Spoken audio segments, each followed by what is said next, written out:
Suez Canal, storm center of controversy for weeks, now becomes a cause of war in a lightning sequence of diplomatic and military moves.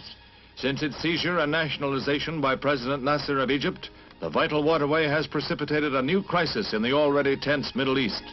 Crack French units are embarked at Marseille, bound for a joint staging area with Great Britain on Cyprus, less than an hour's flight from Egyptian ports, where they are prepared for seizure of the canal by force. Simultaneously, Britain reinforces its garrison on the island for the same eventuality. A naval concentration in the eastern Mediterranean strengthens the military buildup, even as Israel, in a lightning attack, thrusts deep into Egypt to the vicinity of the canal. France and Britain issue a 12-hour ultimatum that all fighting must cease. Within hours of its expiration, Britain's warplanes are winging their way to Egypt, and its bombers attack 5 key cities, including Cairo.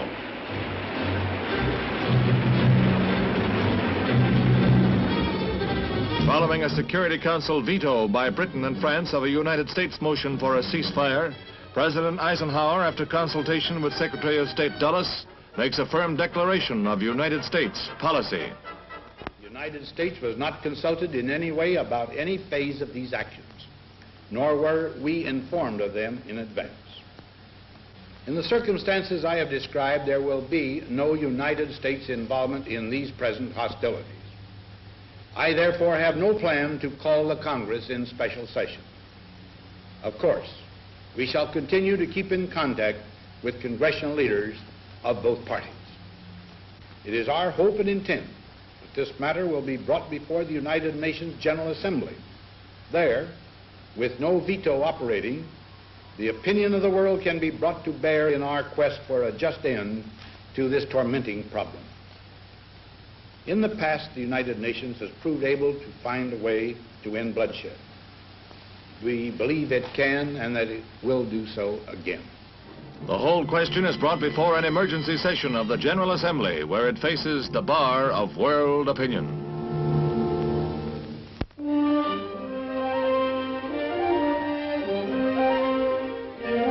At the end of a 6-day fight that astonished the world and shook the Kremlin to its foundations, Hungary was free to fraternize on its own borders and rush in supplies to the stricken city of Budapest along roads littered with burnt-out red tanks, disabled by almost unarmed men fired by passion for liberty.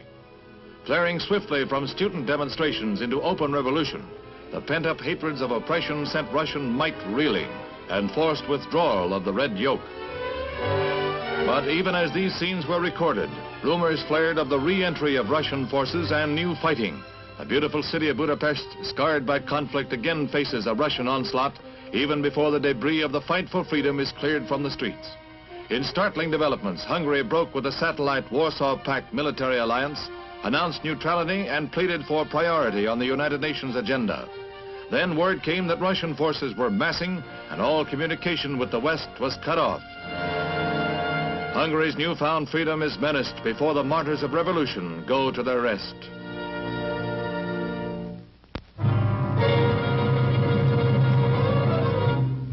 The streets of Rome are thronged with demonstrators cheering Hungary's fight against red domination. Students began the demonstration in the early morning, 500 of them. By midday, over 10,000 had joined the anti-communist protest. In nearly every major Italian city, similar demonstrations were staged. But in Rome, things got a little out of hand. When the crowd marched on Communist Party headquarters, police moved in to keep order. In a matter of minutes, the political demonstration dissolved into a non-political riot. It started with scuffles that quickly turned into slugfests. Through the heart of the city, the battle between students and police raged. No new thing in Italy, but perhaps by its very intensity, a measure of Rome's anti-communist fervor. From horses to horsepower, that's quite a switch for the Texas Ranger, who with his trusty steed and shooting iron long has kept law and order in the Lone Star State. But modern technology is catching up with the Old West, so now it's horses under the hood, and even old paint must admire his sleek new replacements. The cars are needed to pack the modern Ranger's arsenal of weapons, but horse is also part of the arsenal, gets a free ride to where the highway ends and the lone prairie begins. There's still a job for old paint with the Rangers. Horses take over where horsepower ends, for the Old West lives on.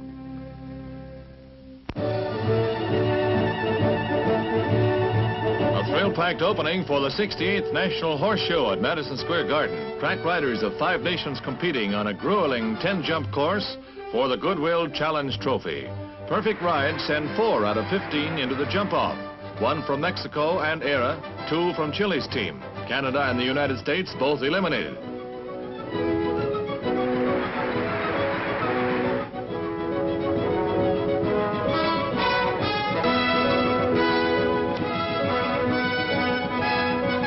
A test of horse and horseman with courage, speed, and skill at a premium.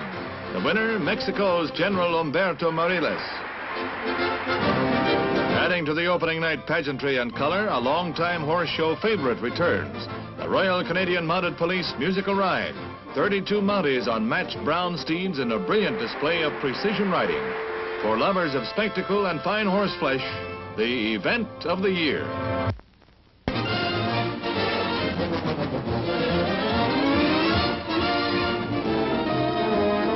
Hi. This is one of my favorite hobbies, astronomy. And this is my backyard observatory. Do you have a hobby? Well, if you do, you know it costs a lot of money and you've got to save for it. And I can't think of a better way of saving than with United States savings bonds. Your money returns $4 for every 3 when the bonds mature. Janet and I have made it a regular family habit. In fact, we've started our young daughter, Kelly Lee, with a $100 bond. That's how it is with most families. The kids start by buying savings stamps at schools. The older ones with jobs invest a little each month. Mothers and fathers can buy them regularly, either at the bank or through the payroll savings plan. Does your family have the bond buying habit? I hope so. Remember, you get back $4 for every 3 when the bonds mature. So why don't you all go out and buy a big stack full, huh?